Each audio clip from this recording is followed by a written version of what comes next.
Fine, sir. That's a thank you very much, sir. Because now I think my job is very easy, so I can straight away go on with the demonstration, and it is very much needed also. So even though if it is a little, but it's got a little more, we can say statistic a little more advanced. Okay, so it is very much required.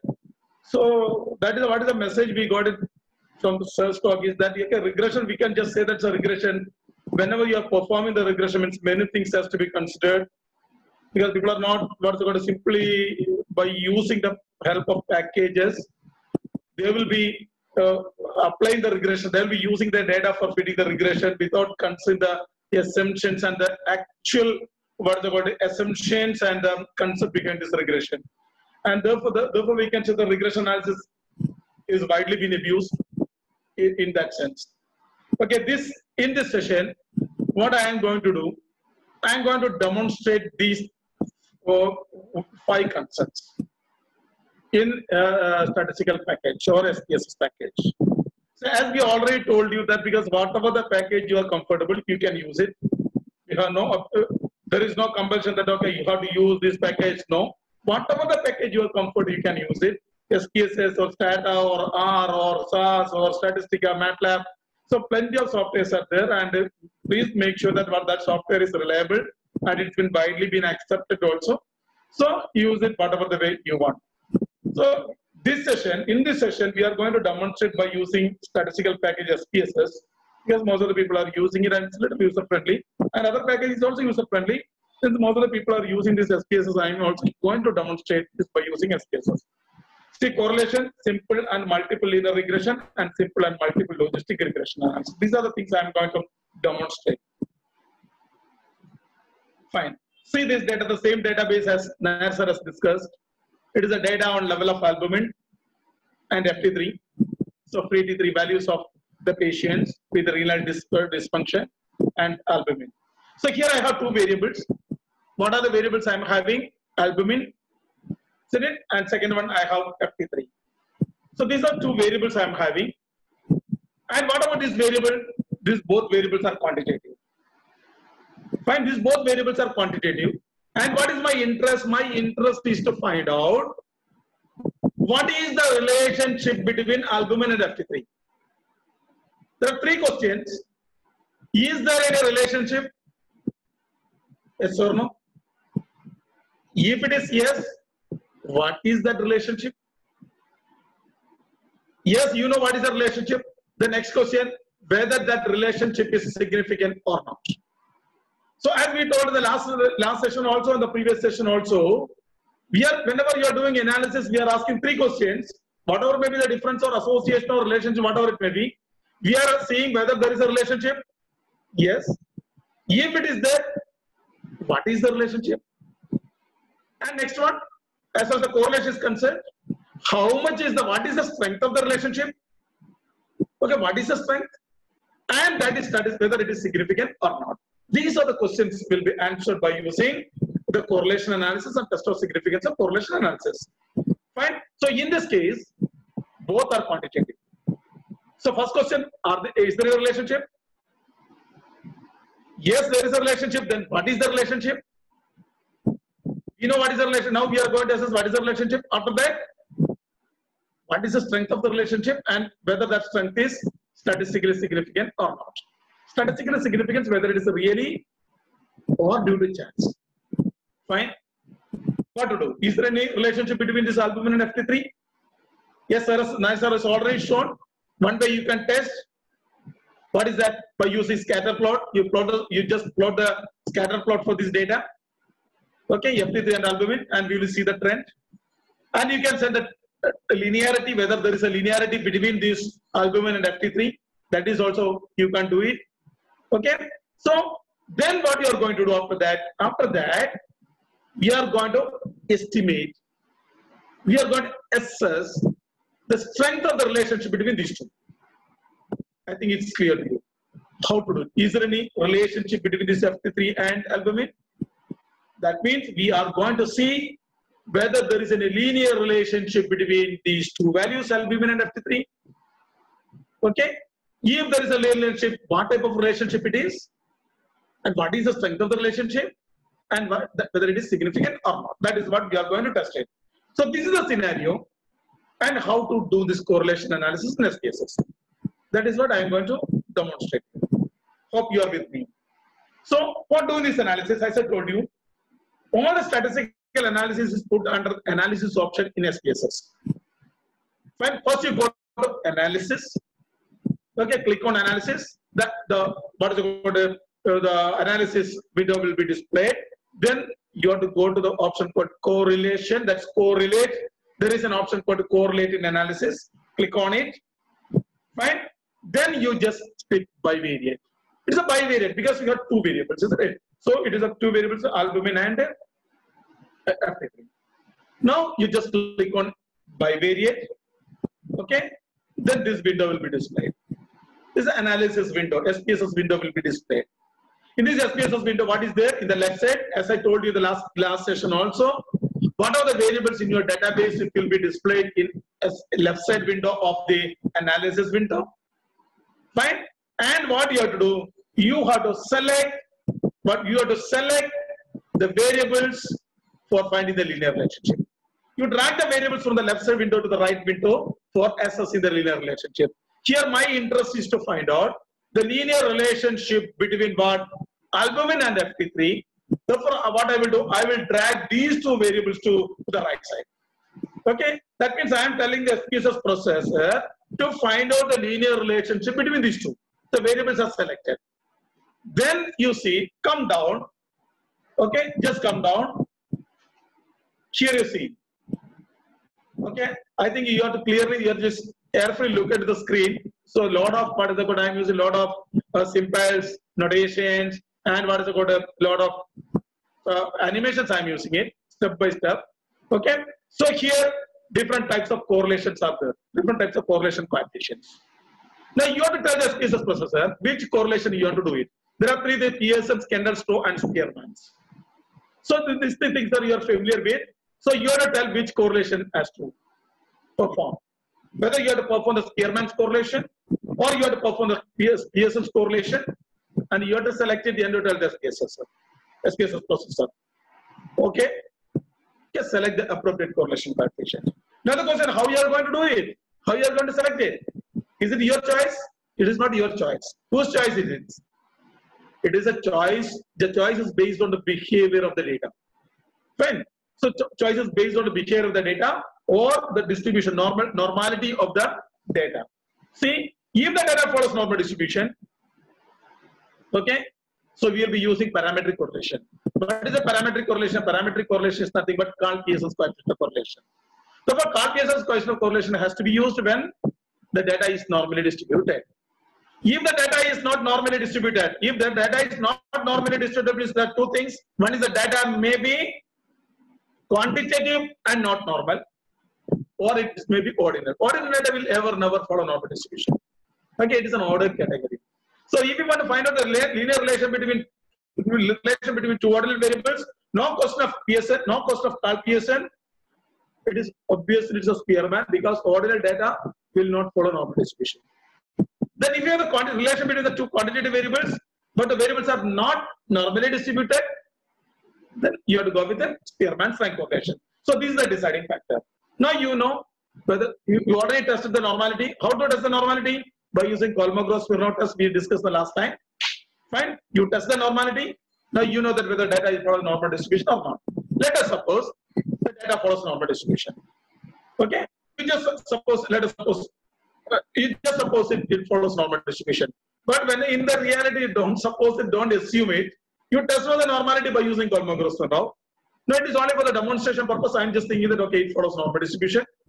Okay, since it follows normal distribution, I am going to use Karl-Pearson. I am going to select the Karl-Pearson. I selected the Karl-Pearson.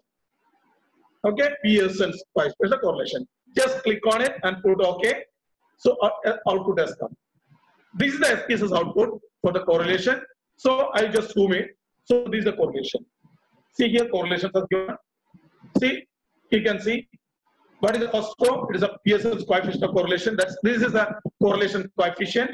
First row is a correlation coefficient.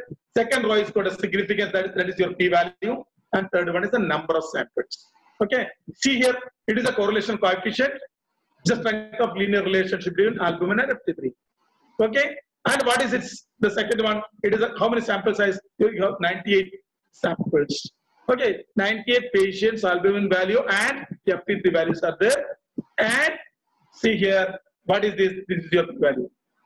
So the p value is that is the statistic whether this correlation coefficient is statistically significant or not.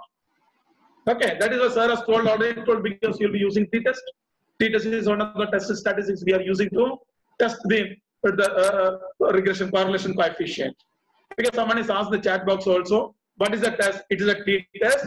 T is equal to, T is nothing but, it is a t-test. It is nothing but R into square root of n minus 2 divided by square root of 1 minus R square. Someone has raised this question, that is what I am telling. So the test statistics T is equal to R, that means correlation coefficient into square root of n minus 2, what is in sample size? Okay, R into square root of n minus 2 divided by square root of 1 minus R square. Okay, and this is the T value, this is the T test, and this is the T statistics we are using for testing the statistical significance of the correlation coefficient. Now this analysis is over. Fine, you know what is the type of correlation? It's a positive correlation. So as far as already explained, what is the positive? Why is a positive correlation? Correlation coefficient is positive. If the correlation coefficient is positive, it implies that there is a positive correlation. That means whenever the value of one variable increases, the other value is also increasing. That is called a positive correlation. If the one value increases, the other value decreases, it's a negative correlation. Okay, here what correlation it is? Yes, it is a positive correlation. What is the strength of the correlation? It is a 0.525. What is the range of this correlation? It is a -1 to +1. Fine. If the correlation coefficient is greater than 0, then it is a positive correlation. If the correlation coefficient is less than 0, then it is a negative correlation. Please make sure. Please be careful. Correlation coefficient lies in between -1 to +1. Okay. Here it is positive. Therefore, it is a positive correlation. And what is the strength of the correlation? It is a 0.527, and it is significant. Now, how to interpret it? The correlation coefficient between the level of albumin and FT3 was 0.527. Okay, and the analysis shows that there is a significant correlation between the level of albumin and FT3. There is a significant correlation. They're significantly related. Okay, so this is what is the interpretation of correlation. Talpius's coefficient correlation. This is the interpretation. This is how you have to perform the analysis, and this is how you have to interpret it. Now coming to the next one. Let us suppose the data is not following normal distribution. Okay, obviously you cannot use Talpius's coefficient correlation. You have to go with the non-parametric correlation. That is called as a Spearman's rank correlation. Fine. So how to perform? The same way. Just go there. Analysis, correlate, bivariate. But instead of selecting the Spearman's correlation, you have to go. Sorry, PSS correlation. You have to select the Spearman's rank correlation.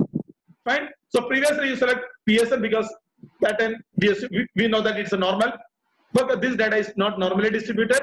Okay, then we will be using what we will be using the non-parametric correlation. That is what is called as our Spearman's rank correlation. Just click on Spearman rank correlation. So whatever the output we got in the previous, the same way we are getting here also.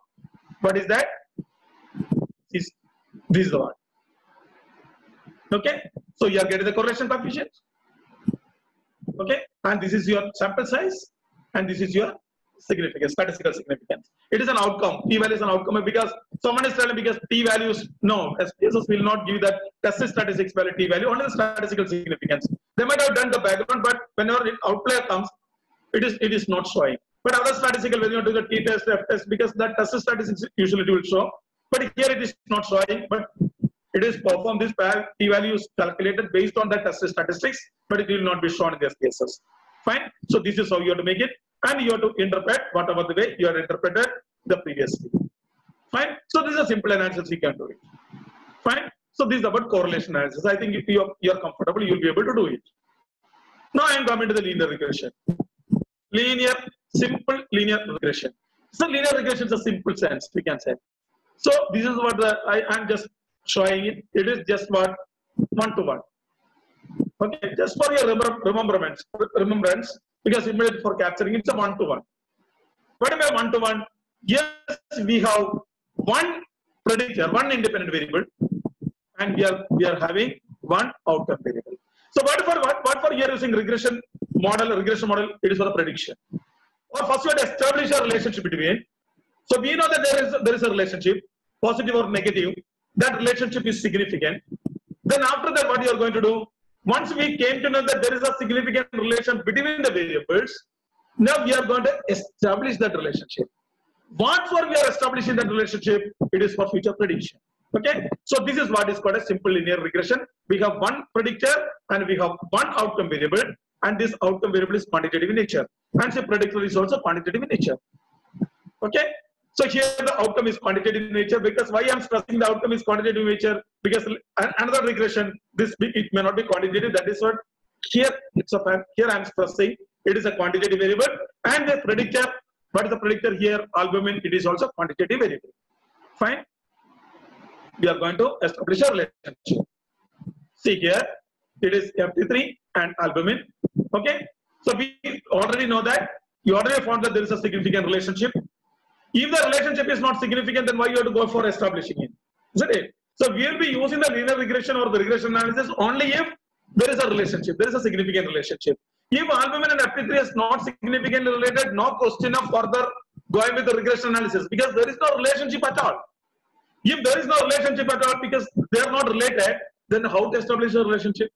Okay, first you make a correlation. You say that you just assess it whether there is a significant correlation is there or not. If there is a significant correlation, then only the next step will come this linear regression or other regressions. Okay. So in this example, we already proved that, we already found that there is a significant relationship between albumin value and FT3. Now, what is our interest? What is our interest? Or what is the question now? Can we establish a relationship? Can we establish a relationship between the level of albumin and FT3? Or further advanced, can we predict the value of FT3 if you know the value of albumin? Okay, what is the purpose of the regression?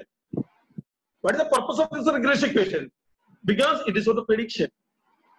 Okay, if you know the value of one variable, can we predict the other value also?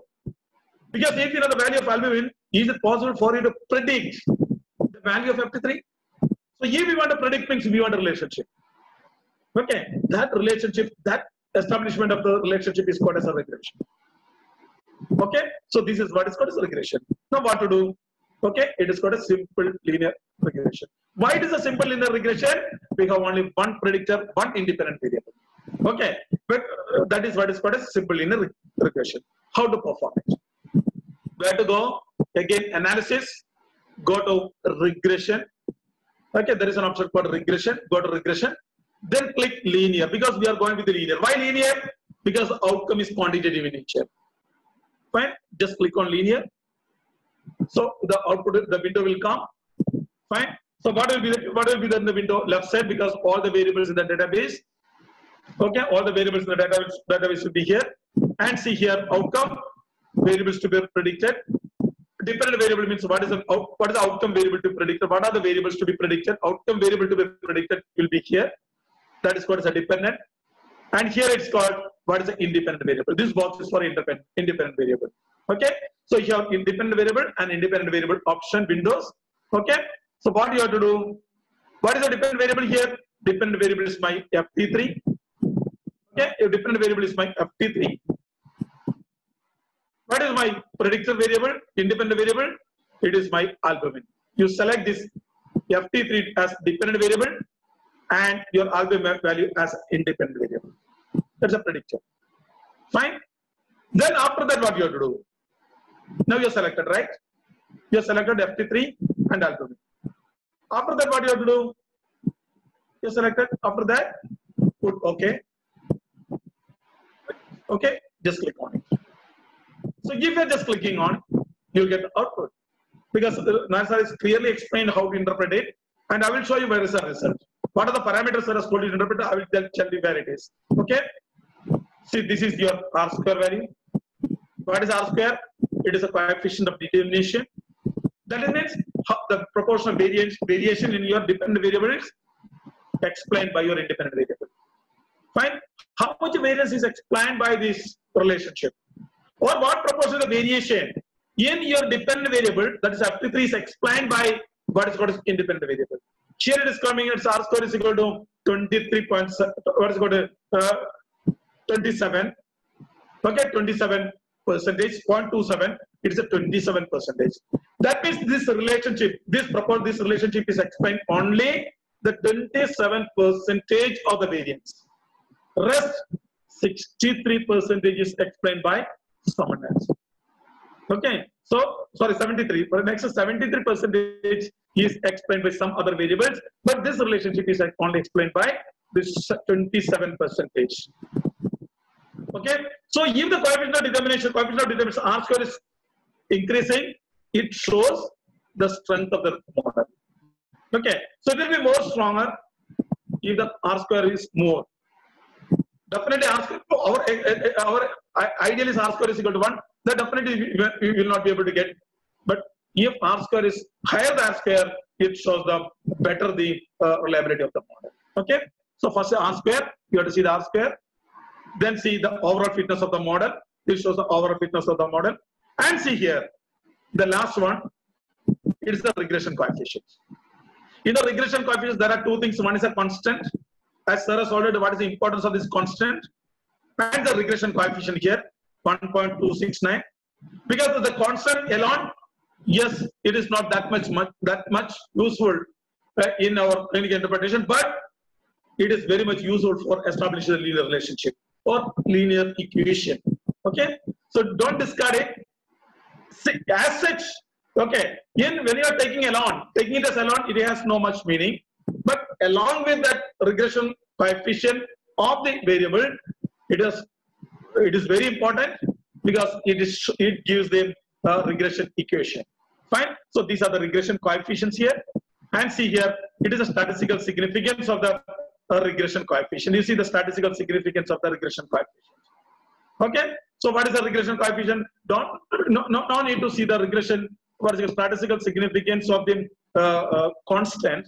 Okay, you see the statistical significance of the regression coefficient of the variable of your interest, because here you have to see the statistical significance of the regression coefficient of albumin.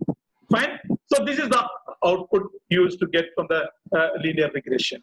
Okay. So you have the proposed, you have to see the coefficient of determination, you have to see the overall fitness, and you have to see the regression coefficient, and you have to see statistical significance of the regression coefficient. See the statistical significance of the regression coefficient for the albumin value, it is less than 0.001. It is not 0.00, I told you. If it is 0.00, SBS gives, it is some values are there after third digit of the fraction. So it is less than 0.001. That means that the regression coefficient is significant. Fine. Now, if it is significant, what you have to do? Yes, you form a regression equation. Okay, this is the regression equation. What is the regression equation? It is constant, that is minus 1.620 plus 1.26 times albumin. This is how you have to make a regression equation by using. Yeah, so this is the regression equation. You are going to make it from this constant, that is minus 1.620 plus 1.26 times albumin. So this is the regression equation. So from where you got this one? This is a constant, and this is the what is called albumin value. Fine. The regression coefficient of albumin. Fine. Now what is the use of it? Now you establish a relationship. Okay, you establish a relationship. What is the use of it? Now let the albumin value of a patient is 3.8. What will be FT3? Because one patient has come, his albumin value is 3.8. We know his albumin value. Is it possible for you to predict this FT3? Fine. So yes, by using this one, you'll be able to predict it. So what is this? This is FT3 is equal to minus 1.62 plus 1.26 times 3.8 is to 3.52. Okay, so albumin value is given, you replace the albumin value, so you are getting this FT3 value. It is an estimated value. It may not be the exact, it's an estimated value by using this equation. So whenever you use this equation, you remember it is only, the coefficient of determination is only 27%. This relation is explained only 27%, the rest 73% is explained by some other variables, some other relationship. So keeping in mind of that constraint, that limitations, within that limitations, we are estimating that value of the FT3 with the non-value of albumin. So that whatever the limitations there in the equation, that limitations will be there in the estimated value as well. Therefore, the estimated value of this FT3 is equal to 3.528 by using this regression equation. Fine. So this is what is a simple linear regression. Now coming to another concept. So you might have heard about many to one.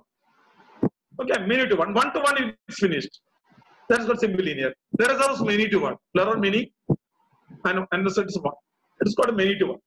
Okay, simple concept of many to one. So mathematical function, one to one function, one to many function, many to one function, and many to many function. So it's a many to one function. Fine. So that is what we are going to discuss on multiple linear regression.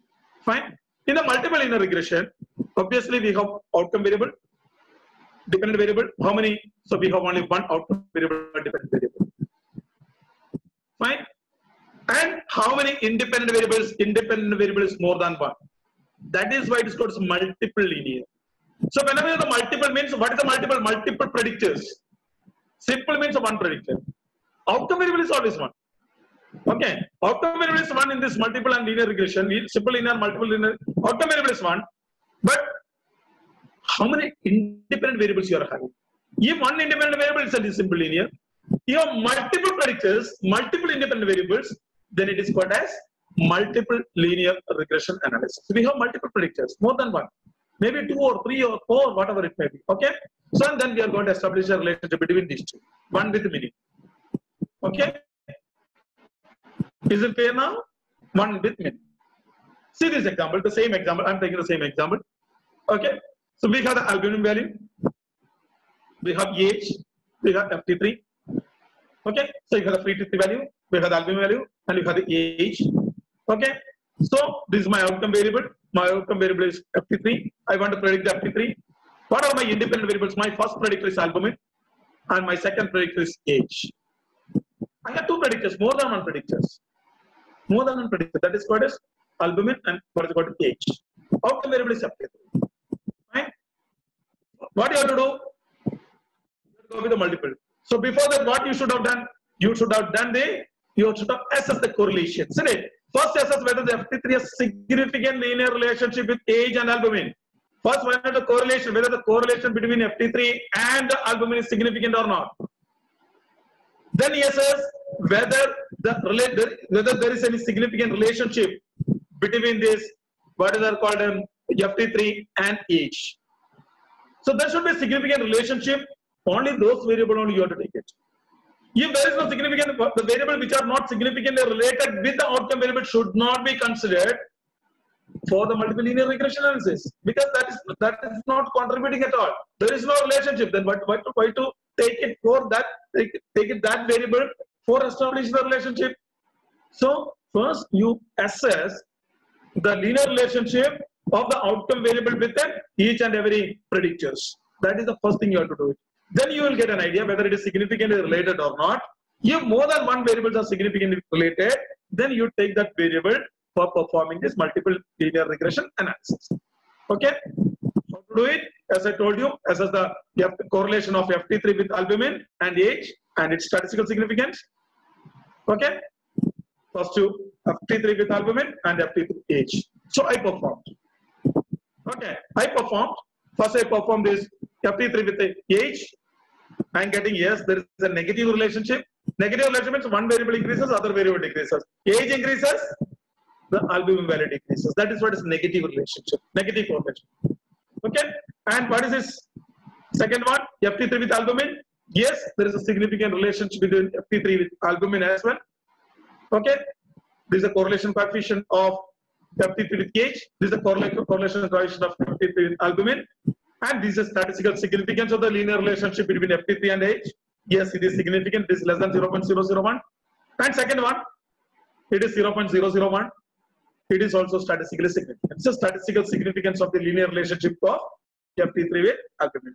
So by this analysis, we know that both albumin is related, significantly correlated with the FT3, and age is also significantly correlated with the FT3. So both variables can be taken for multiple linear regression analysis. Okay. Now how to perform?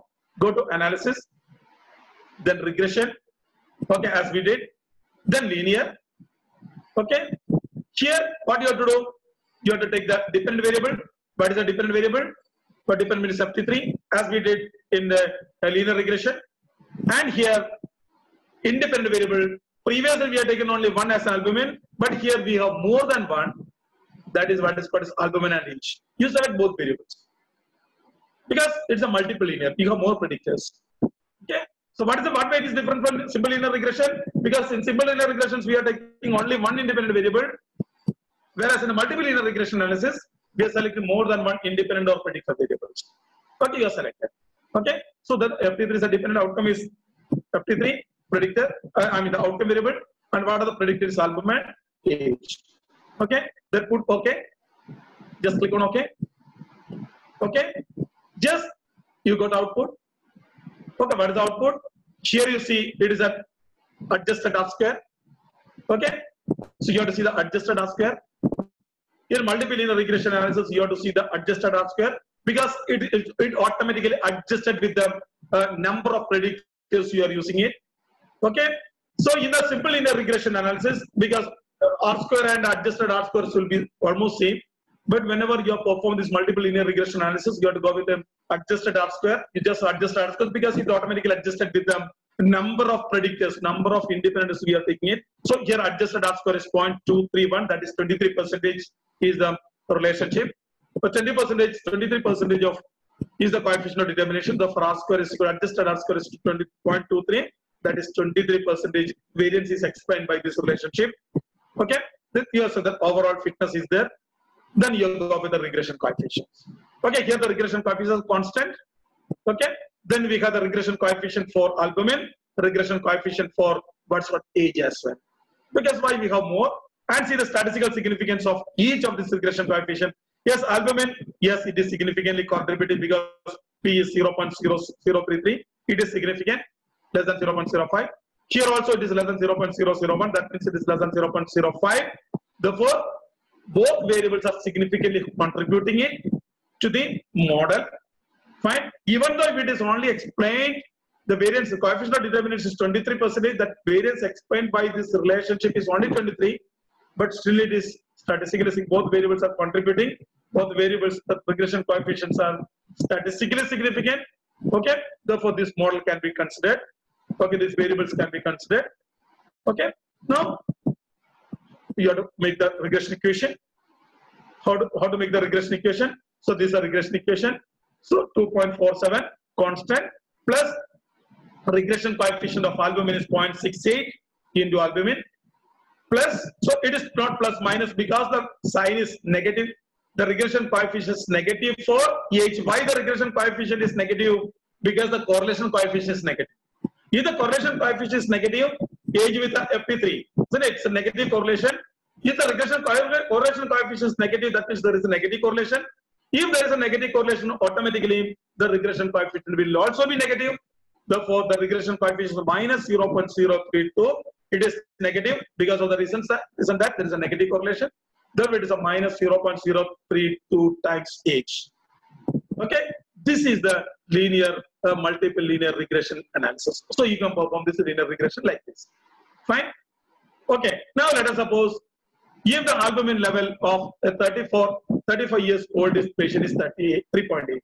Let us say a patient has come with the 35 years of age.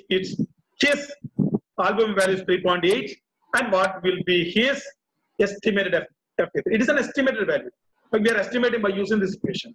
Okay, it will be, you put this albumin value in this equation and put this age in this equation, you are getting 3.95. The estimated value of this FT3 for a patient with 35 years of age whose albumin value is 3.8 is 3.95. Okay, we can estimate this regression, the value of outcome variable by using the non-values of the independent variables. Independent variables are non, and we can estimate the outcome variable. So this is called as independent, what is called multiple linear regression analysis. You can perform like this. Now come into the simple logistic regression analysis. So what is the simple logistic?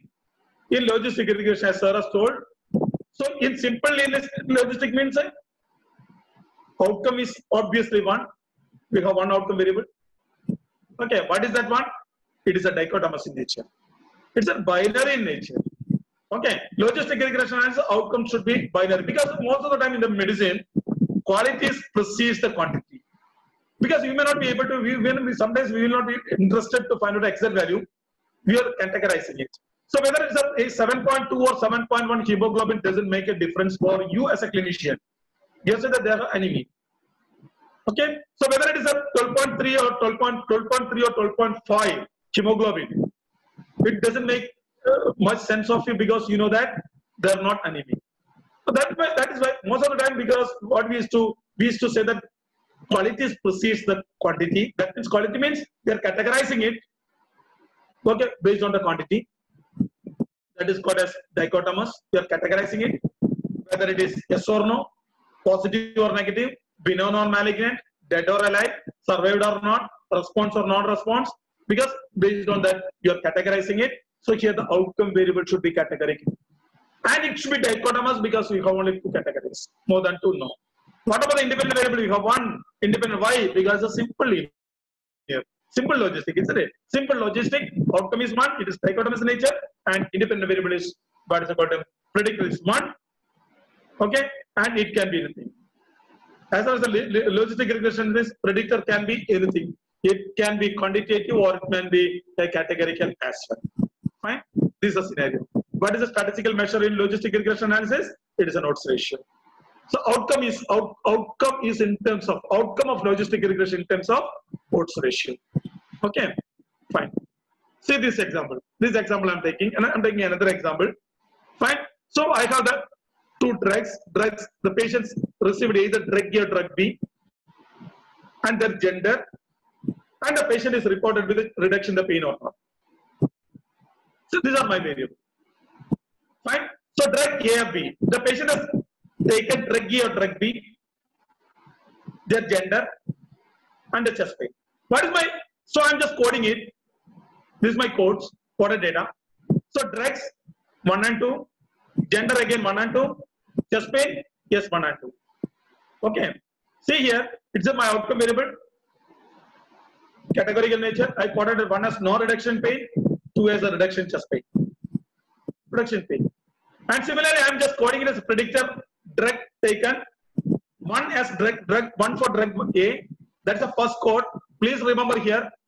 What is the first code? It is a 1 drug A. What's the second code? 2, code 2. It is a drug B. That's the last code. Because you have given the code as 1 and 2. Here the last code is 2. That is for drug B. First code is for drug A. Fine. Similar in gender. Now, first it's in the simple linear. Okay. So I'm going to find out the relationship between this drug and the outcome. Okay. What is my outcome variable is odds ratio. Outcome measure is odds ratio. Fine. What is the odds ratio? It's already been discussed by Dr. Saurabh Datta in detail.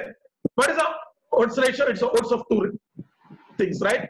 Odds of exposure among cases divided by odds of exposure among control. What is in this example?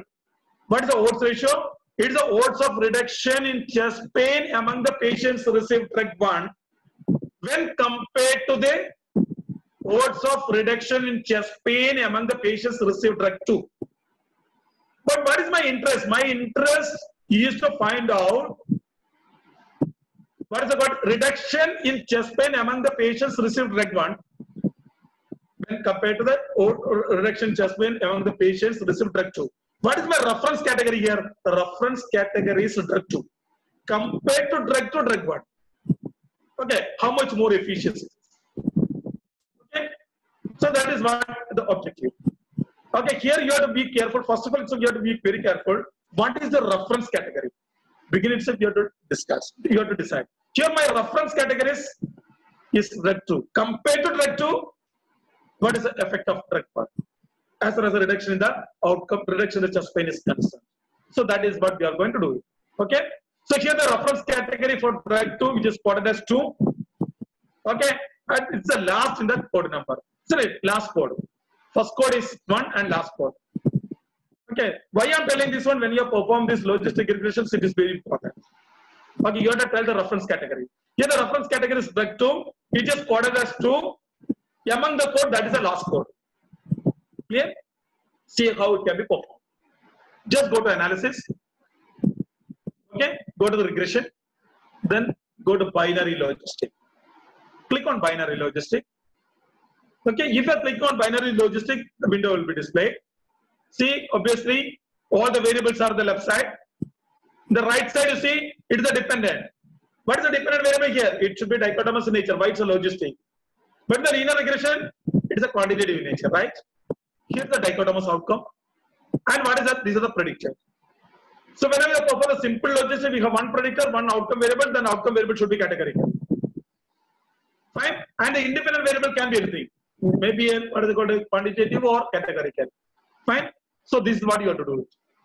So this is a dichotomous outcome, my reduction chest pain or not. Okay. And you drag this one to the right side. Drag it. Okay. Then you see the identify the predictor. What is your predictor? My predictor is the drug received. If the patient is received drug A or drug B. Okay. I drag this one to the predictor. So my outcome is reduction pain or not, chest pain or not. What is my predictor? My predictor is what drug they have received. Drug A or drug B. Fine. See. Then what you have to do? Now you selected, isn't it? I have selected this reduction chest pain to here and this treatment group as a predictor. I selected. See, I selected like this. So after this, what you have to do? Don't click OK. One more step you have to do it. Because here you just click on the categorical option. As I told you, as Sir has already told you, because whatever the predictors in logistic regression can be either quantitative or categorical. Now, if it is a categorical, you have to tell SPSS processor that variable is a categorical. Otherwise, SPSS processor will not be able to what's called differentiate whether it is categorical or quantitative. By default, it will be considered as quantitative.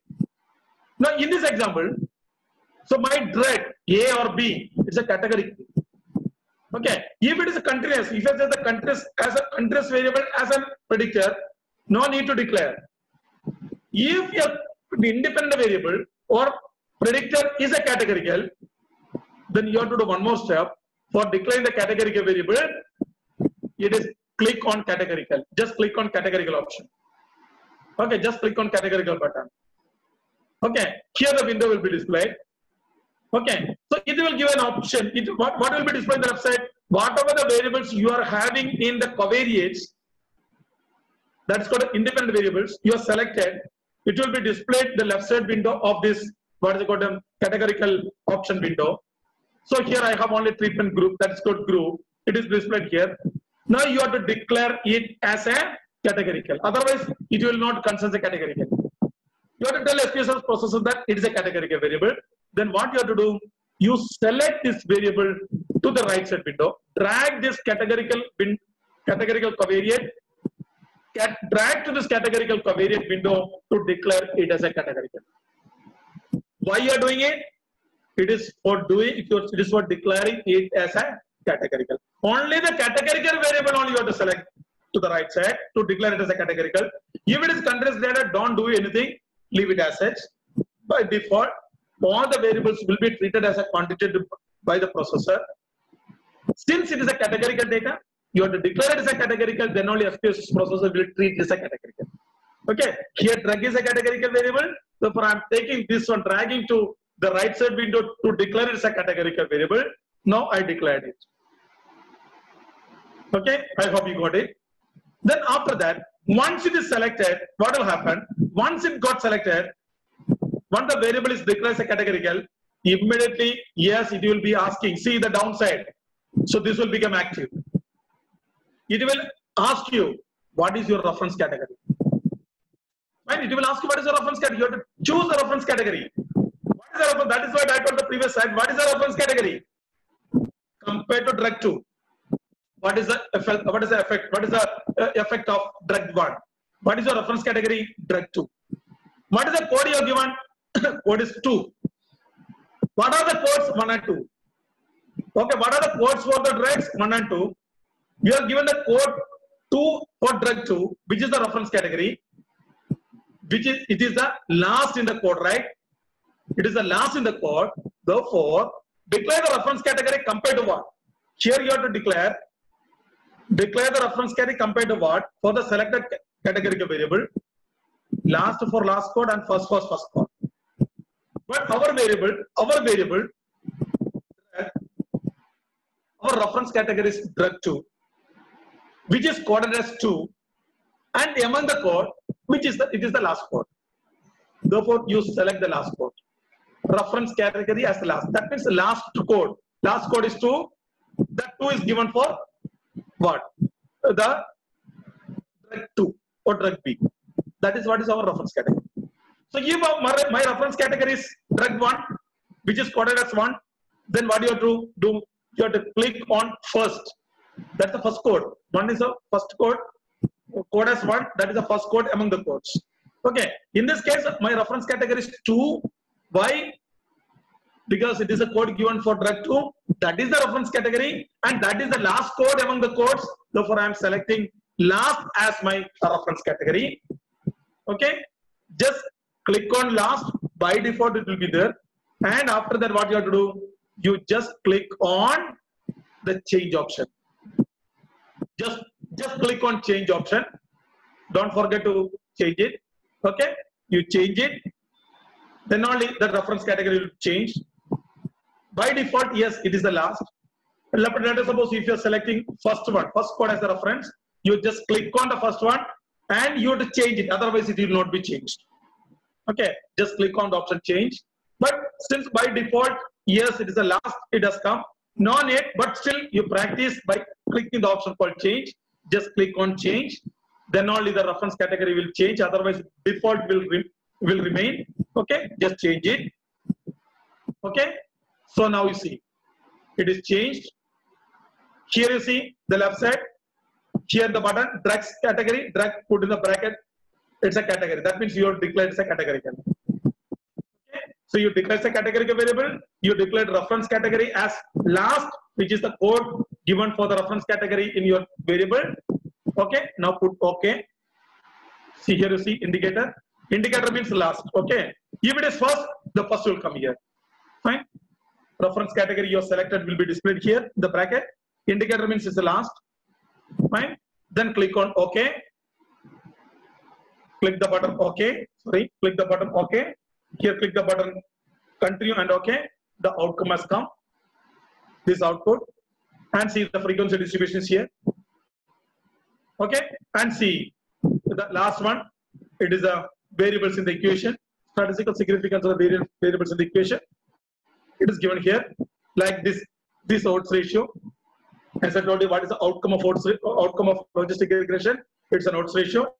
Just see, it is an exponential of beta, that is exp of beta, or exp of b, that is what your odds ratio. So last column, okay, it is an exponential of beta or exponential of b, that is called odds ratio. And what is this? This is a statistical significance of the what is called sorry, it is not an odds ratio. I'm sorry. It is a statistical significance of the odds ratio. Statistical significance of the odds ratio. It is my mistake because it's not an odds ratio. Statistical significance of the odds ratio. Okay. And what is happening here? What's odds ratio? Odds ratio is 12.6. Odds ratio for what? Odds ratio for drug 1 when compared to drug 2. See in the bracket you see here. Drug bracket 1. What does it mean? Because that is your variable of interest. That is your group of interest. That is a category of interest. Okay. Therefore, here it is a odds ratio for drug 1 when compared to drug 2. It is 12.69. That is odds ratio of reduction in pain among the patients undergone treatment with the drug 1 when compared to the patients undergone treatment with the drug 2 is 12.69. That means still almost 12.7 times more. Okay, so is the among the patients who reported with reduction in chest pain is 12.7 times more in the patients received drug A when compared to drug B. I'll repeat again. So among the patient who reported with reduction in chest pain is 12.7 times more in patients received drug A when compared to the patients received drug B. So this is how you are going to interpret this result. Okay. So odds ratio is 12.6. That means 12.7%, 12.7 times more. What's called more patients reported with a reduction in chest pain when compared to the patient who received drug A when compared to the patients received drug 2. This is how you are going to interpret it. Fine. So this is what I mean, the odds ratio of reduction chest pain among the patients undergone treatment with the drug 1 when compared to the patients undergone treatment with the drug 2 is 12.6. So which is more efficacious? Yes, when compared to drug 2. Okay, drug 1 is more efficacious.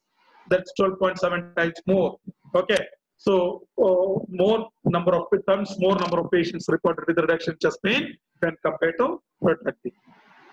Now coming to the last one, it's a multiple logistic regression analysis. In multiple logistic regression analysis, what will happen? We have one outcome variable, it's a dichotomous, and we will have more than one independent variables.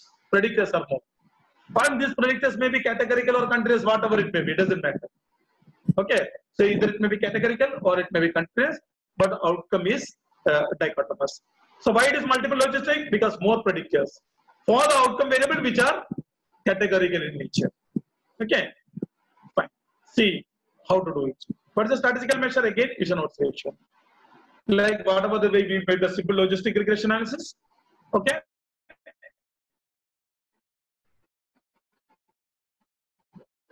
We have one variable dichotomous in nature. What is the independent variable? I have two independent variables here. One is a drug taken, whether it's A or B or 1 or 2, and second one is M or F, gender, male or female. Two predictors. Okay, I'm going to establish a relationship. Okay, so whenever you are performing this one, multiple logistic regression analysis, like as I told you already, whenever you are performing this multiple linear regression analysis, what you should have done, one of the prerequisites, you have to ensure that there is a significant relationship, significant correlation between these predictors with the outcome. Similarly here also, so each of these predictors should have a significant relationship with the outcome variable. How this relationship will be assessed? In this case, yes, it is by using what's called odds ratio. Okay, so you estimate the odds ratio 1-to-1. That means what is odds ratio between this what's called the drug and the outcome, and calculate what the odds ratio for the gender and the what's called the outcome in reduction, and ensure that so there is a significant relationship. Okay, so the variables consider the multiple logistic regression should be significant in a 1-to-1 analysis. That's called univariate analysis by using this odds ratio. Estimate the odds ratio for each of the independent variables and assess the statistical significance of each. That means odds ratio between drug selection and outcome, whether it is significant or not, and its odds ratio between the gender and the outcome and whether it is significant or not. Okay, the variables want to be significant has to be taken to the multiple logistic regression analysis as we discussed in the multiple linear regression. The same way, but only the measure is changed. Here the measure is the odds ratio. Okay, you estimate the odds ratio, and someone has asked the question in the chat box also. So I am just this answer for that one. Your estimate the odds ratio. As what is the null value of odds ratio? It is null value is equal to 1. If odds ratio is equal to 1 means there is no difference. If odds ratio is greater than 1, that means that the exposure is the risk factor, as Dr. Saurabh already told. And if it is less than 1, it's a protective factor. Right? So equal to 1, greater than 1, or less than 1. Okay. Now what you have to do? You estimate the confidence interval of this odds ratio. As Nasser is already told the confidence importance of confidence interval. Okay, you estimate the confidence interval of 95% or 99% is based on how much error, alpha error you are admitting it. That is to be decided in the beginning itself, not later. When you're developing a protocol itself, you should have decided 5%, then it's a 95% confidence interval. Is a 1% level of significance or 1% alpha error, then you have 99% confidence interval. Let us suppose in this study, yes, 5% alpha error be admitted during the development of protocol. Therefore, estimate the 95% confidence interval of this confidence odds ratio. So when you estimate the confidence interval of odds ratio, 95%, so it falls like this. What does it mean? That means the upper limit of the confidence interval is less than 1. Okay, the upper limit of the 95% confidence is less than 1. Let us suppose it is like this. 0.25 to 0.95. What does it mean? It means that the upper limit of the confidence is less than 1. Okay, that is in this confidence interval, the null value of the odds ratio is not included. It is apart from 1, right? 1 is not a part of this confidence interval at all. Therefore, if you are getting a confidence interval like this, it is that odds ratio is significant. Okay, let us suppose in other way, we are getting a confidence interval like this, 95 confidence interval like this. What does that mean? It means that the lower limit of the 95% confidence interval is greater than 1. It is like this. For example, 1.2 to 2.5 or 1.1 to more than 1. It should be more than 1. So 1.0, whatever it may be. Let us suppose the confidence interval, 95% confidence interval is 1.2 to 2.5. What does it mean? It is 1 is not a part of this one. The null value. What is the 1? 1 is the null value of the odds ratio. The null value is not part of this confidence interval. What does it mean? It means that yes, it will be significant. So if it is like this, it is a significant risk factor. And if it is coming like this, it is a significant protective factor. So as you know that interpretation, as already Dr. Saurabh has explained, if it is greater than 1, it's a significant risk. If it is less than 1, it is a significant. If it is a greater than 1, it is a risk factor. If it is a less than 1, it's a protective factor. By estimating the 95% confidence interval of it, then we can say that whether it's a significant risk or significant protection. Okay, how it's called significant reduction, significant risk? Yes, you estimate the confidence interval of the 95% confidence interval of the odds ratio, and we found that confidence interval is like this. The upper limit of the, so the lower limit of the confidence interval. In this example, the lower limit is greater than 1, then it is a significant risk. That odds ratio is significant. Okay, if it is like this, the lower limit, the upper limit of the 95% confidence interval is less than 1, then it is a significant protection. That factor is a significant protective factor. Okay, now let us suppose if it is like this, 1 is a part of this confidence interval. See that 8.5 to 0.85 to 1.8.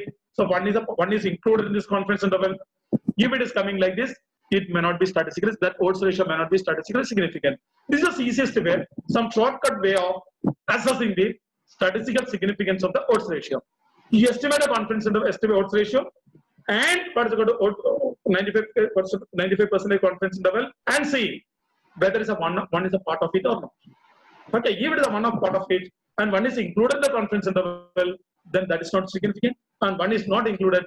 Okay, either the left side or complete the left side or complete the right side, then it may not be, it will be statistically significant. If it is complete the right side, 95% confidence interval, right side of the one, then some significant protection, significant risk, and complete the left side, it's a significant protection. Okay, so this is how you have to do it. Okay, now you are done for both these variables. As I told you about the what is called drug and the what is called gender, you are done. You found that yes, both are significantly contributing. Okay, both are significantly contributing. So I am going to take both variables to the this one. What is that called? Multiple logistic. Go to analysis. Go to regression. Go to binary. Okay, what is the difference only? Instead of taking so the dichotomous variable to here, take the covariates here. So what is the difference when compared to the simple linear regression? Here we have more than one predictors, right? That is why it is called multiple logistic. Okay, simple logistic we have one predictor, one outcome. Outcome is dichotomous in nature. In multiple logistic we have one outcome variable which is dichotomous, and we have more than one independent variables. To take what is called this as a predictor.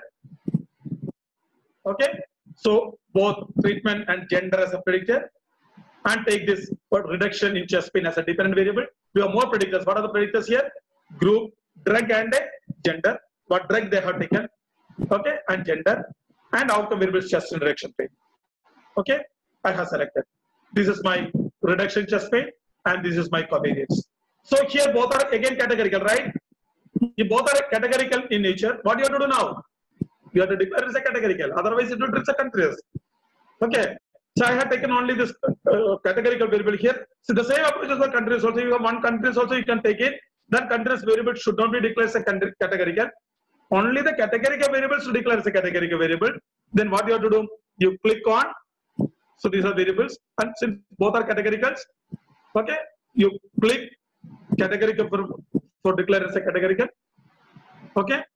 So once you're just clicking categorical, the variables will be displayed here. So both variables are here. All the variables, what are the variables you are selected as a covariate will be displayed here, irrespective whether it's a quantitative or categorical. Okay. So only select those categorical variables for declaring it as a categorical variable. Okay. You declare it. You just take it to the right side. Since both are categorical and taking both right side. Okay. Then after that, what you have to do?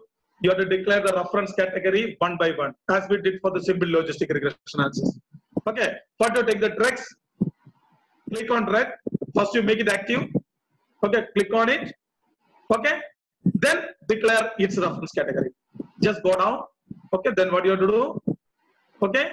So then you declare what is the reference category. What is the reference category for the drag? It is the last. Okay. What is the reference category for the gender?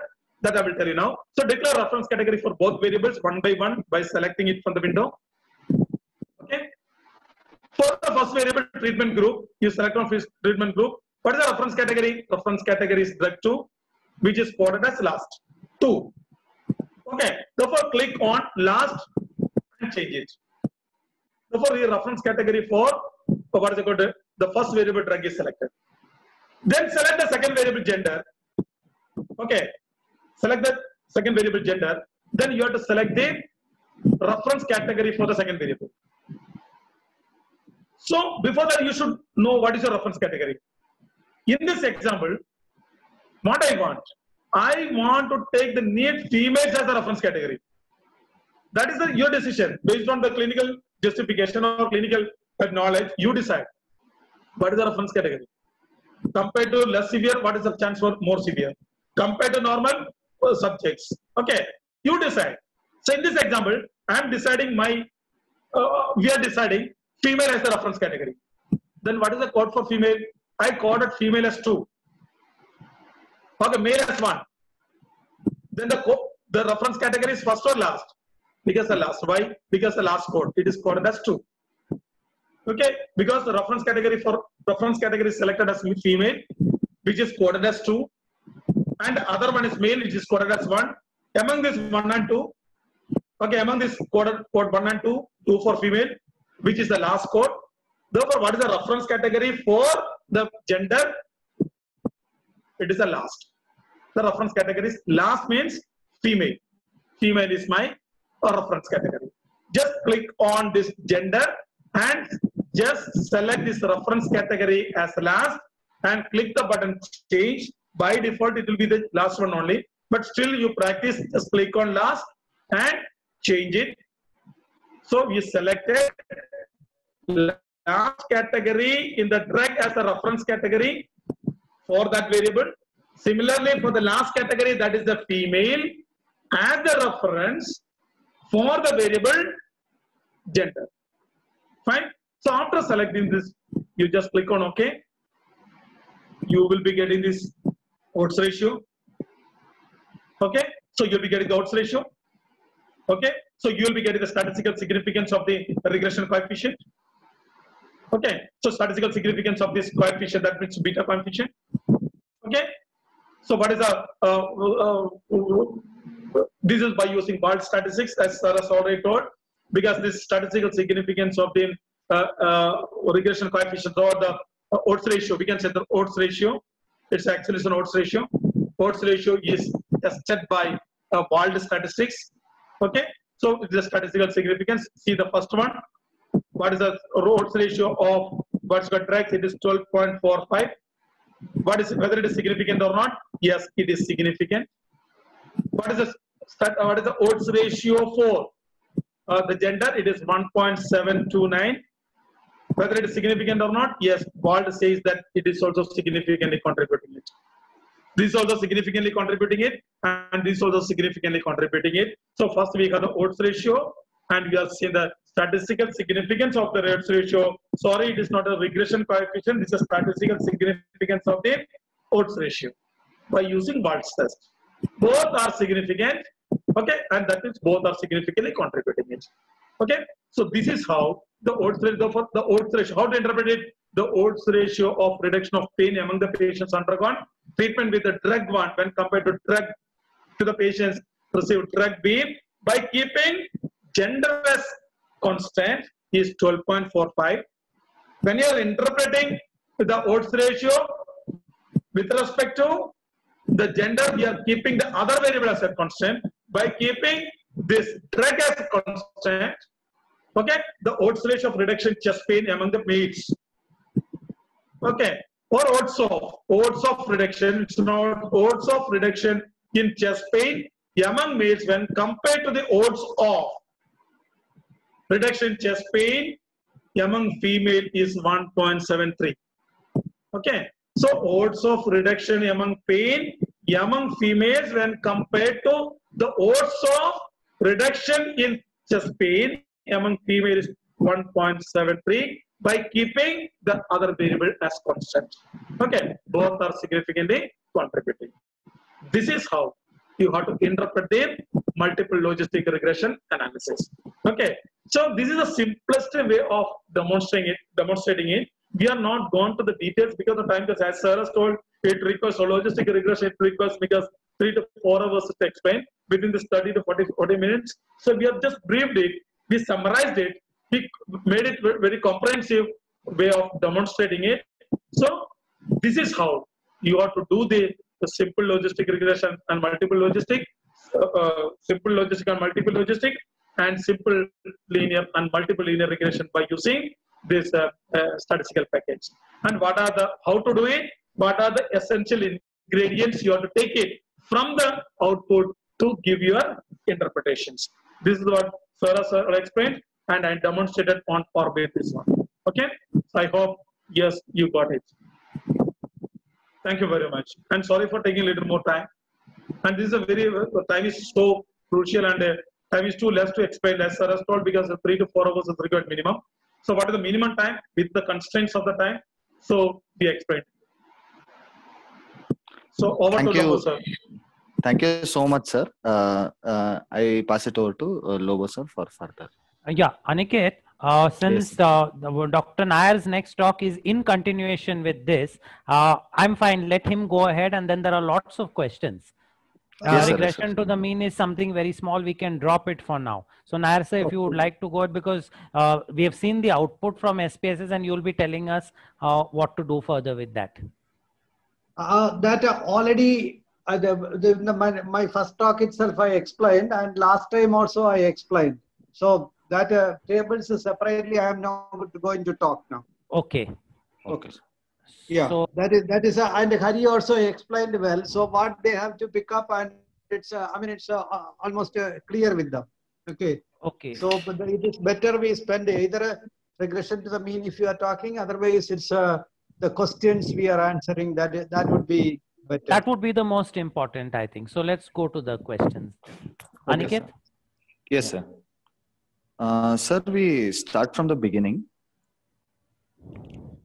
So the first question was. 1 second, Aniket. It's when you put those questions, many of the questions already answered. I mean, Okay. they asked beginning, but during the talk, either myself or Hari already covered those questions. Yes, sir. Yes, sir. So you can avoid those questions, and it's you can go ahead. I got it. Yeah. Sir. So, sir, I'll start from the latest question, so that they have not been answered. So we'll go ahead from there. Okay. So, wants to ask, first question is, how do we interpret the value obtained from the t-test?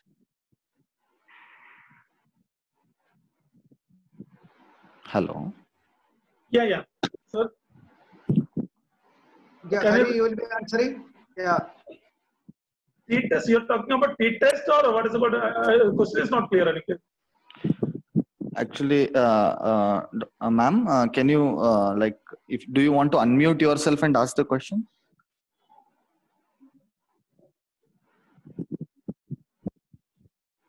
Okay, sir. I think we will move on to the next question then, sir. Yeah. how to do logistic regression with continuous independent variable and how to read the output. Yeah, see here in this example, Nasser, shall I explain that one, sir? Yeah, you can go ahead. Go ahead. Explain.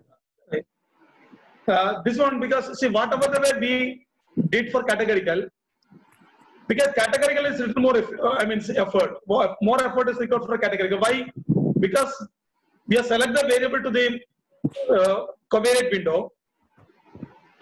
Okay, after that, if we have the categorical variable, that is declared as a categorical variable.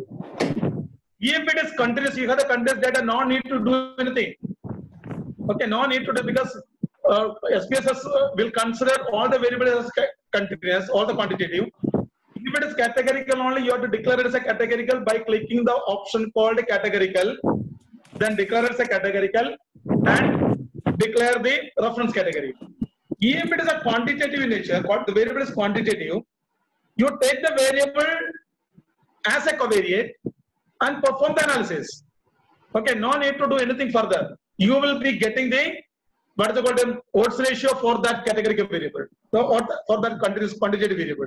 No need to do anything further on it. If you have the categorical variable, categorical data, categorical variable as a predictor, then only you have to declare it as a categorical and the reference category. If it is a continuous data, quantitative data, no need to anything, only select it and just go away, and you will be getting this odds ratio directly. Over to you, Aniket. Yes, sir. Sir, regarding that previous question, madam's question was, how do we interpret the value obtained from the walled t-test?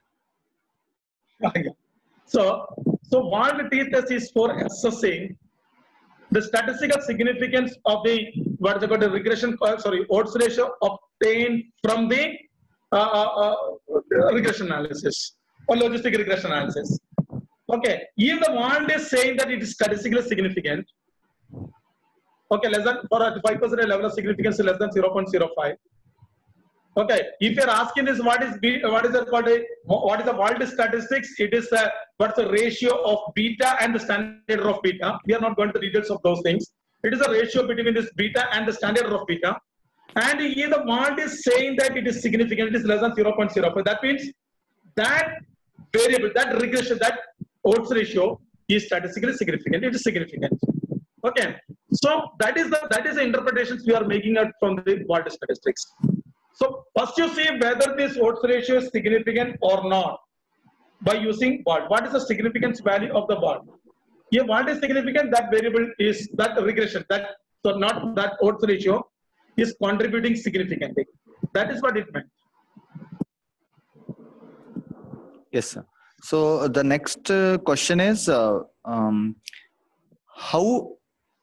how do we interpret, next question is, will the last variable be considered the reference category by default? I think yes. Sir has already answered that. No, Aniket, there is a confusion.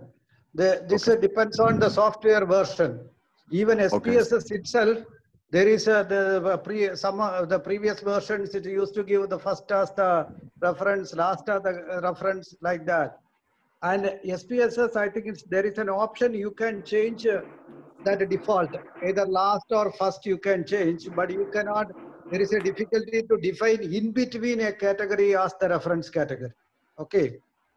Other packages, I don't know, recent version of SPSS allow in between category defining, at least window version, I'm telling, it's a menu driven version. I don't know, it's in between category, you can define as a reference category. But the other packages like R or Stata, the SAS, all those things, you can program it like that, whichever category you want it as the reference category. Okay.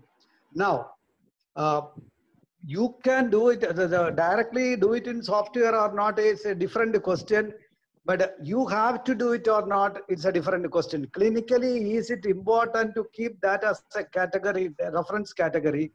Then one of the simple ways SPSS you can do is you can recode it. Okay, sir. Okay.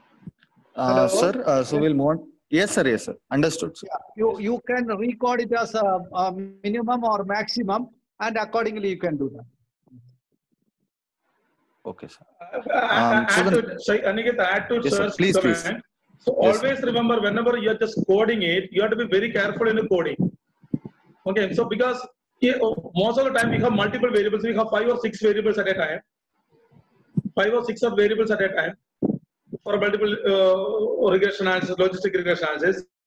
Whenever you are coding, means make almost similar pattern. So it will not confuse you whenever you are just selecting the reference category. For example, no means 0 means try to take no as 0 for all the variables as much as possible. Yes means yes 1. As much as possible, you try to code all the variables in the same pattern, so that it can lead to less error. Otherwise, if you keep on changing this reference category for different variables, now it will confuse a lot. Automatically, anyway, the result will give you in the SPSS what is the output, no matter the output you are getting. So you will be getting what is the odds ratios you have calculated for which code, it will be displayed. But as much as possible, try to give the same pattern of coding for all the variables. That's all. Over to you, sir. Yes, sir. So we'll move ahead with the next question. Next question is, even with the 2 variables, albumin and age, why did the R square value come down? I think I will answer that question, Hari. Okay. Yeah, yes, sir. Go ahead, sir. First thing is, I wanted to compliment whoever is asked that question. Okay. It's Dr. Radhika. Congratulations, because you are so careful in observing our class. Okay. That is a. I will tell you, it's usually it won't happen. Why it happened in this demonstration was, it's when univariate, at the beginning I said these are the whole data what we used was simulation, we created the data. Okay. So univariate analysis, when we did the simple linear regression, we used a set of data. And when it moved to multiple regression, we used a slightly different set of data. 2 simulations we made it. That is the reason. And it is good you captured that point. I was telling it, we should look at somebody who will capture that point or not. Good. Okay. That tells the people are clearly listening our presentation. Yes. So my answer is, usually it won't happen like that. R square, if you add more variables, R square may go up high or little bit, but it will continue there. That says the variable you added is not giving any additional information. It is not bringing any additional information. That is what. Okay, sir. Next question is there a minimum R value only above which we need to use the regression? There is no cutoff like that, R. But definitely R, you can look at it. See, again, it's, I think last time we said, correlation coefficient is different. This regression is different. So regression you use or not, it depends on the test of regression coefficient. You test the significance. Of course, it's that regression coefficient, it is connected with the correlation coefficient. There is no doubt about it. But what we do is, as you said, either a wall test or, it's a t-test. That is what the previous question was, t-test. A test of significance you do, and if it is significant, you select it in the model. Now, here, this is the same opportunity I use it to add one additional point. Suppose you have many variables, and when selection comes, many times we don't keep the entry criteria as 0.05. It's usually your test of significance, level of significance, you keep it as 0.05. But when variable selection in regression across the board, either linear regression or logistic regression, variable entry criteria, at least a minimum we keep it as 10%, 0.1, or sometime 0.15, or even many times we keep it as 0.2. Okay. The simple reason is, many of the variables, it's as a univariate, yes, it is not significant. they are borderline, they are slightly, you got a p-value of 0.12 or 0.15. When it get adjusted with other variables, there is a chance that that will become a role. So that is the role of confounders. Okay, when confounders role come into picture or covariates role come into picture, the significance of this variable can get changed. However, suppose that one univariate analysis gave a p-value of 0.9, hardly that variable's presence will change it. It won't change. So what we do is usually the variable selection, that is we haven't got time to talk about that. Variable selection, that the p-value usually Henry criteria, we keep it as 0.1 or 0.15 or 0.2. And that's the way iteration it is done, regression coefficient tested, it is significant or not. If it is significant at that level, enter that into the model, and that's the way we can keep on moving. And at the end, one final filter will be done. I think it's clarified 2 points. Yeah. Yes, sir. Next question is... One thing I want to add. This is the as sir is added to, just adding one more point to what sir has told. Because see that the question by Dr. Ratika, albumin and age. See here, you just see that whatever the slides you have shown. See the correlation between this albumin with the outcome and the age with outcome. See that is not a perfect strong correlation, right? You can see that. So sometimes there may be an interaction effect as well. So that the interaction, that's what certain interactions we are not seeing. So is there any interaction between this albumin and age? Okay. So that is also you have to take into consideration how much is the correlation of this variable with the outcome and what is the interaction effect. Is there interaction effect is also there? That is not been considered. So that is the point I want to add to that. Yeah, yes. When you said that, it's one more point I remember. I think we are running a lot of time out of time. We haven't touched that point in this presentation is multicollinearity. That is what it's exactly Hari was telling. So albumin is related with the FT3, age is related with the FT3, and then albumin is related with the age. So one of the variable, for example, albumin already explained or age already explained the contribution of albumin to the FT3. So over representation it comes, and that also can create. So multicollinearity to be tested, and it should be eliminated, debated, which variable in that case to relate, or sometimes what we do is age and albumin put together, linear combination as a third new variable will be created. That is what principal component analysis we do it. Third variable will be created, and that is the only variable we use in the analysis. We don't use albumin, we don't use age.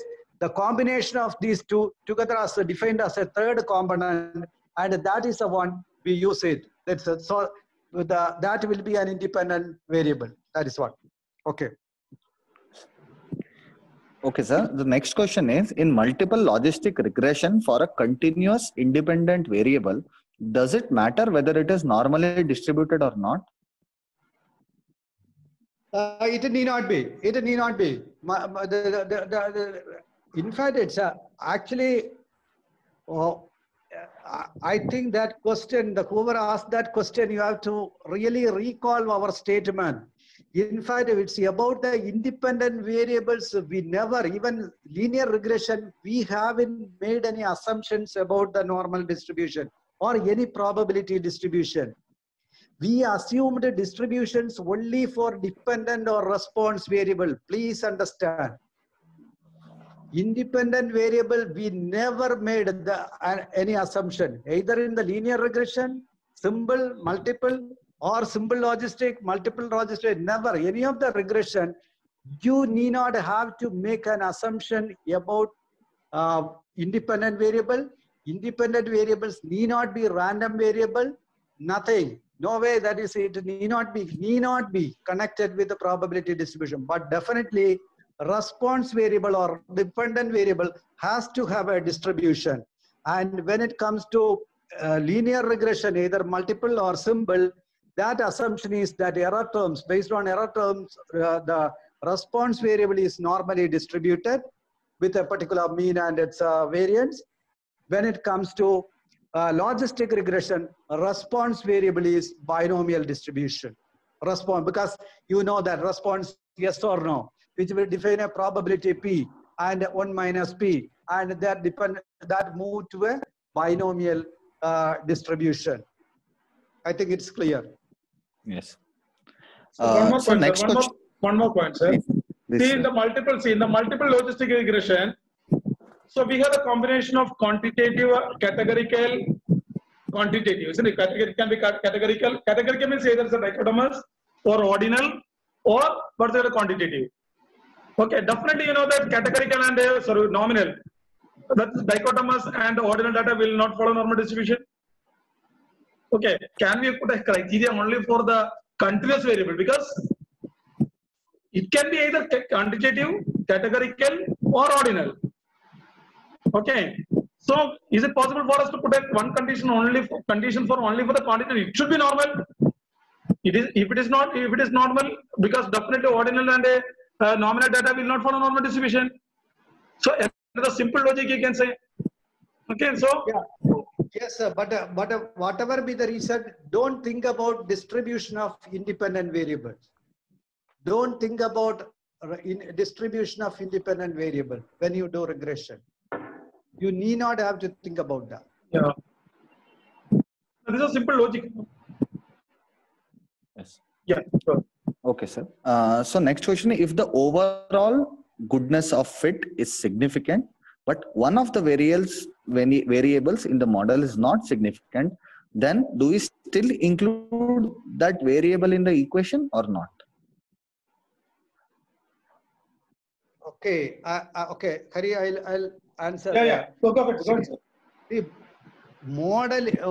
Okay, this again conceptually you have to understand. Even with one variable, you find model is significant. 2 variables, you find model is significant. 3 variables, you find model is further significant. Okay.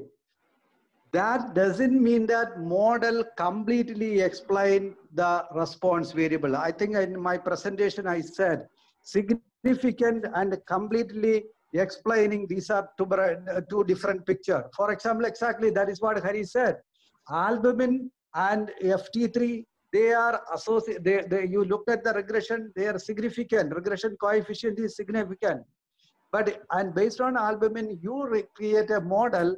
That model completely won't explain the response. R square, you get something like 30%. Now, you add one more variable, 2 more variable till saturation reach. Whatever variables you measured, that is one. Because without a measurement, you cannot do this analysis.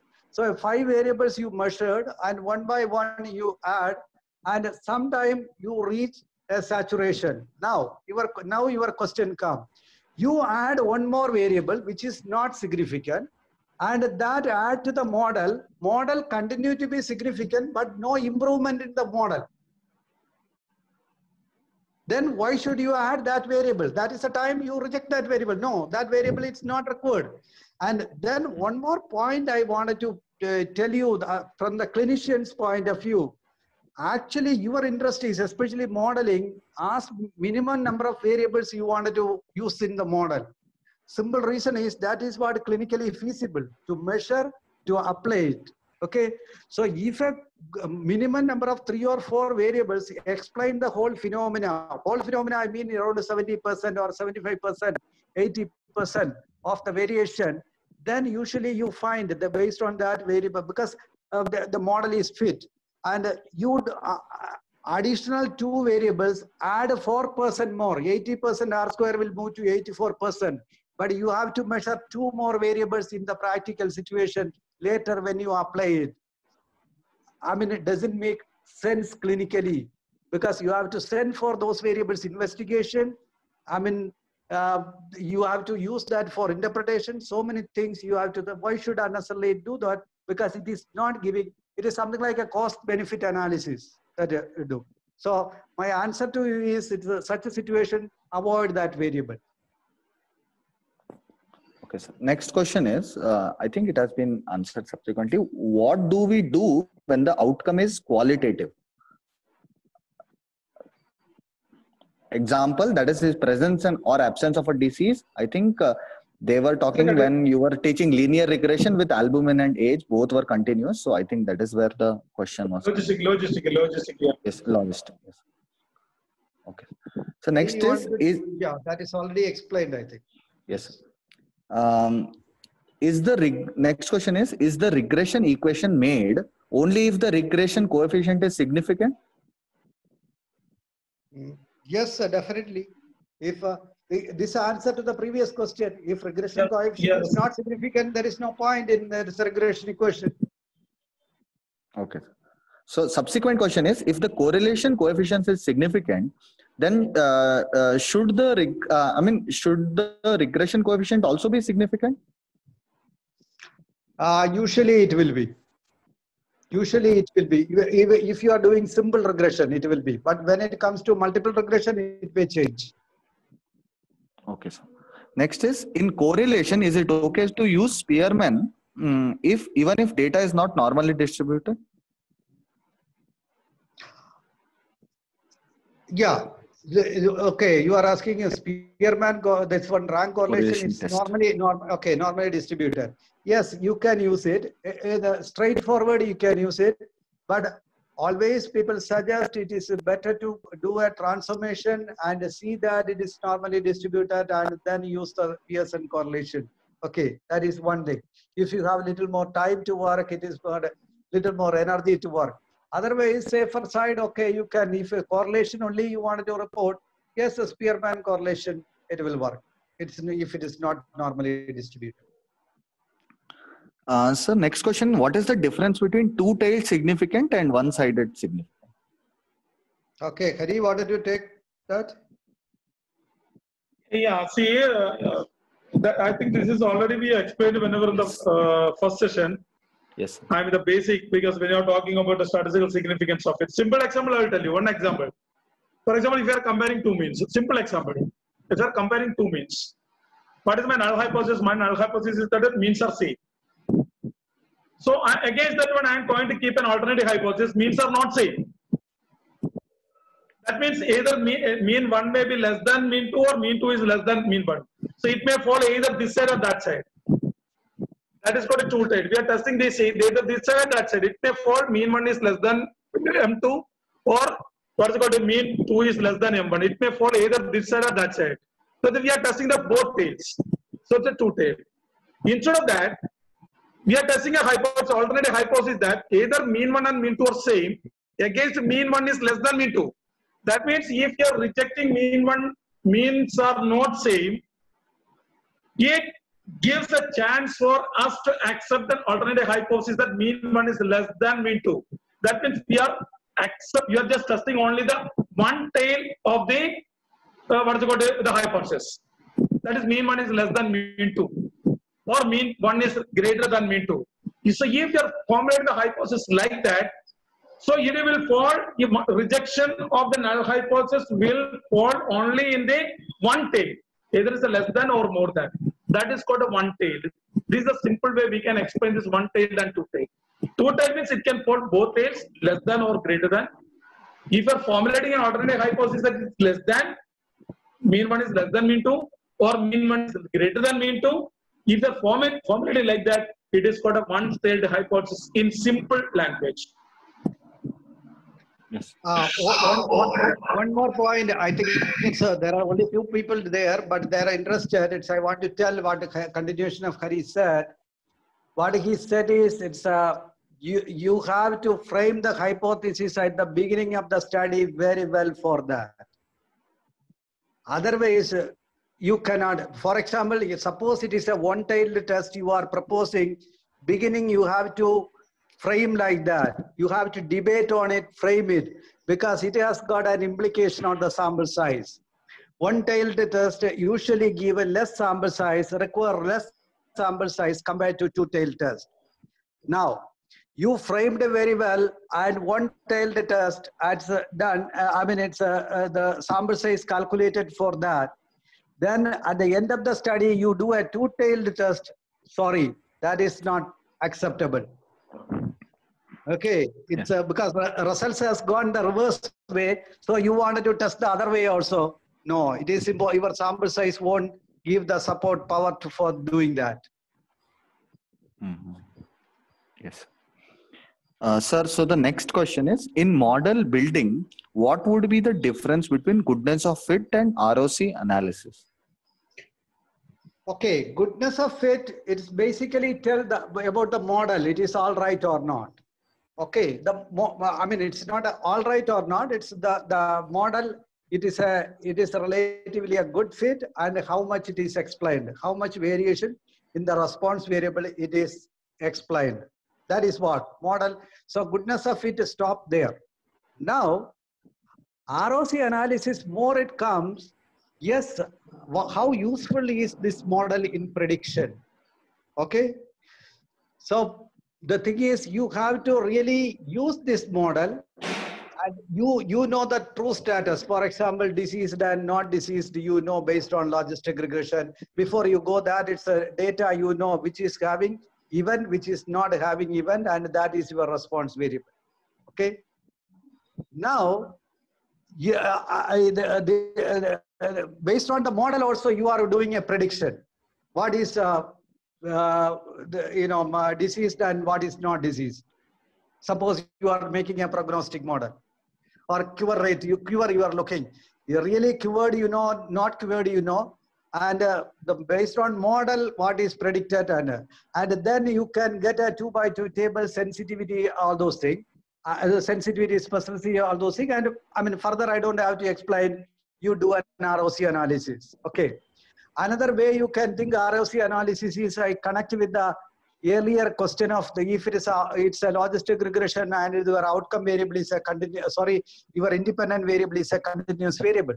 You keep on changing the albumin level, and each level of albumin, you just calculate the sensitivity, specificity.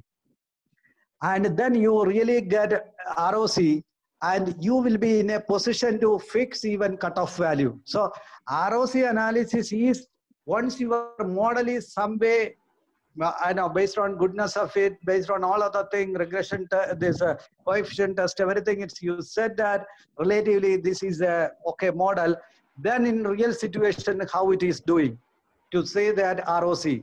And sometimes people do even, they go one step further. The whole data set, they divide into two, usually 60 or 65% and 40, 35%.